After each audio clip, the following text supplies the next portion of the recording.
Zipfizia, we used this simple animal and continued with the reductionist approach, selecting the simplest behavior that the simple animal could generate. So the animal has a respiratory organ called the gill, which is normally covered by a sheet of skin called the mantle shelf, which ends in a fleshy spout called the siphon. If you apply a weak tactile stimulus to the siphon, you get a brisk withdrawal of the gill. This simple defensive reflex is like the withdrawal of a hand from a hot object. And the surprise... So basically, they've done an analysis at the cellular level, and they can see how different proteins have to be manufactured in response to stimuli, and as a result of the manufacture of so much protein, then there's memory. There's short-term memory if you only stimulate it a little bit. There's long-term memory and it could be like for 4 hours, or it could be for days, depending on how much you stimulate this basic animal. And in any case, the implication, though, is that this applies to us as well, that our memories work the same way, that it's basically how much stimulation do you get to remember something. If you get enough of a stimulation, it can end up not only in your short-term memory, but it can move over to your long-term memory by, in a sense, the creation of particular connections in our neurons, and those neurons are the physical brain. So these guys are analyzing human beings and saying we're just completely, basically a machine, a biological machine, with everything explainable through the way the cells work. We just don't know everything there is to know in order to explain all of it, but it's all physical. It's all right there.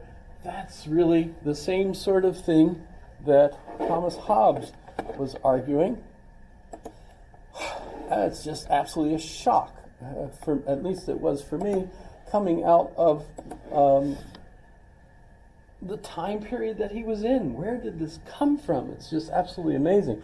Certainly it's Aristotelian, but at the same time, he has that same Galileo feeling that Aristotle's not right about everything. So we've got to be critical. We have to use inductive reasoning to figure out different new knowledge. Our speech comes from motions. All of these are all involved in understanding how these motions continue on in the machine that is this body, and so how that all ends up creating reason, science, and so on. Now, considering that we're an animal, and we have these desires that are also motions, those motions lead us to things like wanting to do something. Remember the free will debate when we talked about do we have free will? St. Augustine says, of course you do, and yet at the same time it seems contradictory to think that God knows ahead of time what you're going to do. Well, for Augustine that's not a problem, because we have to understand that God is infinite and has all this knowledge, but we're finite, so we have to focus on our choices that we make here and now. We don't know from one moment to the next what we're going to have already done in the mind of God. We have to make those choices. So from our point of view, we have free agency. Well, for Hobbes, free agency comes when your body is able to freely do what it wants to do. So it's not as if there's some magic going on. Everything for Hobbes is determined by previous causes, right? So there's no, a miracle occurs and now you get to choose, something. No, everything happens because of this mechanical model that does things. But where freedom comes into play is if I'm sitting in a chair and I'm chained to the chair and I want to get up from the chair, I can't because I'm chained to the chair. I don't have free will in that case. But if I don't have chains binding me to the chair and I want to get up, and I get up, that's free will, free agency. My body did what it wanted to do. So you can see there's no conflict in this sense for Hobbes. So if we were trying to figure out, well, is he a free will or determined? Well, he's completely determined.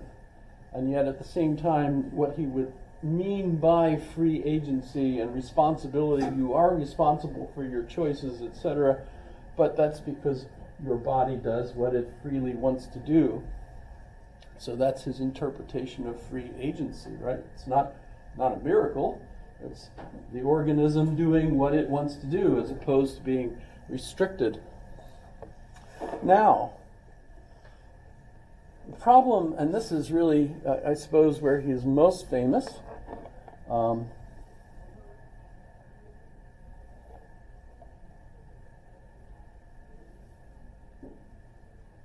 could probably go to, this is interesting. I'll pick there. But to begin with the politics, is in a state of nature, he says. And exactly what is a state of nature? We didn't talk at all about Thomas Aquinas and his natural law, but it's there, it's pretty complex. In fact, it's still used in a lot of respects when they talk about the law of war and peace, or they talk about natural law. They're often referring to Aquinas' description of natural law.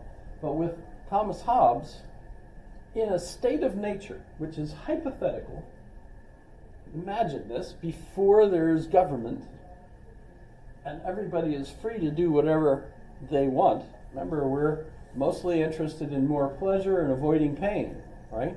And in that kind of a situation, it's a dog-eat-dog world where everyone is on, his own, basically fighting for himself.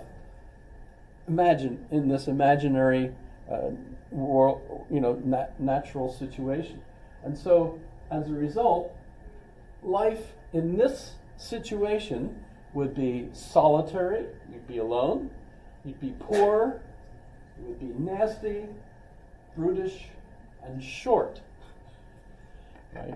And when you think, so here's Hobbes saying life is solitary, poor, nasty, brutish, and short, and yet he lives till he's 91 years old, has a pension, never really goes through severe danger. He does flee from circumstances and so on. So it seems like for a philosopher who says that life is nasty, brutish, and short, he had a long, happy life, basically. Well, but no, he's actually saying in this kind of state of nature, an imaginary state of nature without government, life would be solitary, poor, nasty, brutish, and short, right?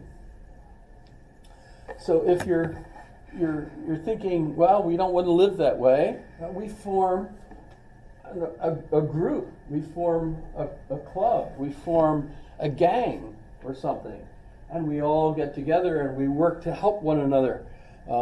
But even once we have a gang and that gang is strong, you end up with competition from other gangs, and so you're still in a state of war with those other gangs. And again, if we build bigger unions for some reason, we can get together with others, we still might be at war with other groups and so on. So as a result, he says the best situation is when now he is in a nation, so he's at a point where the Europeans are beginning to think as nation states. So that's a new thing. Instead of a feudal lord with other lords above him, but no necessary connection to what we might think of today as a nation. They're beginning to have nations. And so Hobbes thinks, okay, so for the whole nation, we have to come together and form what he calls a social contract, where we create rights. Now, you have rights before we create a contract, but the kind of rights you have are the rights to everything. You do whatever you want. So you might like that laptop, and I might like it more, and, actually I wouldn't ever think of this, but, I'll just take it.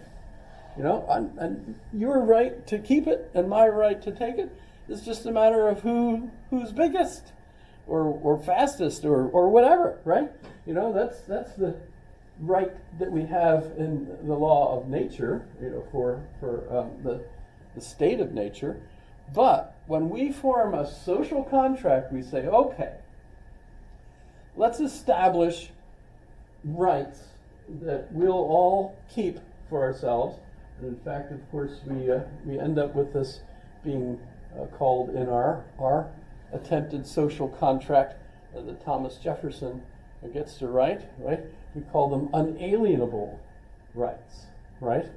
And of course, what are these rights? We say life, liberty, and I love this one, the pursuit of happiness, which, gosh, how do you figure that one out? You know, what? Everybody has the right to pursue happiness. I don't know. How would that work? But that's actually a new one. Jefferson and Adams and Franklin, in coming up with this, actually originally wrote what they took from really another philosopher, John Locke, who we'll do in a couple of days. And that's the right to life, liberty, and property. Because these early British social contract philosophers thought that the natural rights everyone needed was, of course, life. You need life, liberty, because I want my freedom to do as I wish, but at the same time, I also want to protect my property. My property are the things that I've created or own that enable me to have life and liberty. I need that property in order to do those things. Well, of course, in creating the Declaration of Independence, Jefferson and Franklin and Adams had conflicts with others who thought, no, we can't promise everyone property, because where is everyone going to get that property from? They're going to take my property. So we can't promise property. So instead, the argument ended up with, well, promise you could pursue happiness. That'll be fine. Okay. So that's fun, right? By the way, they also weren't sure how to spell some of the words that they were using. They were treading on new ground. And remember, King George got this declaration. He was like, "What? No such thing." You know. But no, the argument here is we the people have unalienable or inalienable. I think it ended up unalienable, right? Rights. And these rights can't be taken away. Well, unless you break the contract. That's a really important part. You know, when we had a lecturer here years ago who said, you know, your life cannot be taken away by the government. What? We routinely do that. Actually, we throw you into jail, so we take away your liberty, and occasionally we still have states that have execution, right? Execute people. I just read in the paper today a person who killed a woman, burned her house down, has been sentenced to 300 years in jail. That's probably going to be longer than his life, I think. Yes, probably 300 years. I think so. That's longer than I'm planning on living, and I'm planning on living a long time. I've got my heart set on it, because I want to see what happens to AI. I want to see what happens to Elon Musk's plan to get to Mars. I don't want to go there, you know, but it would be nice if my Google Earth Oculus enabled me to visit. You know, that would be fun. Maybe I could play golf on Mars, the first golf course they'll have there. Wouldn't that be neat? I use eGolf, by the way. I don't know if anybody else plays golf on their Oculus, but it's one of my fun things. But so, social contract. We have a social contract in this country. Hobbes is, I think, the first one to come up with an official social contract. There might have been some others that did that. The other social contract philosophers that we typically think of from this period include John Locke, who we will also do, and also Jean-Jacques Rousseau. Rousseau's version of the contract was terrible, and as a result of the French trying to put his version of the contract into ended up with what was called the Terror, because it collapsed miserably. The French attempt at revolution in 1789 ended up becoming an absolute disaster, and of course did lead eventually to Napoleon. But, so depending on the social philosopher or the social contract can make or break the institutions that it sets up. Ours, fortunately, have been very, very successful. Obviously, so many people want to come here. I think that's one of the main ways you could tell if a country is successful, is when lots of people want to migrate there and live there.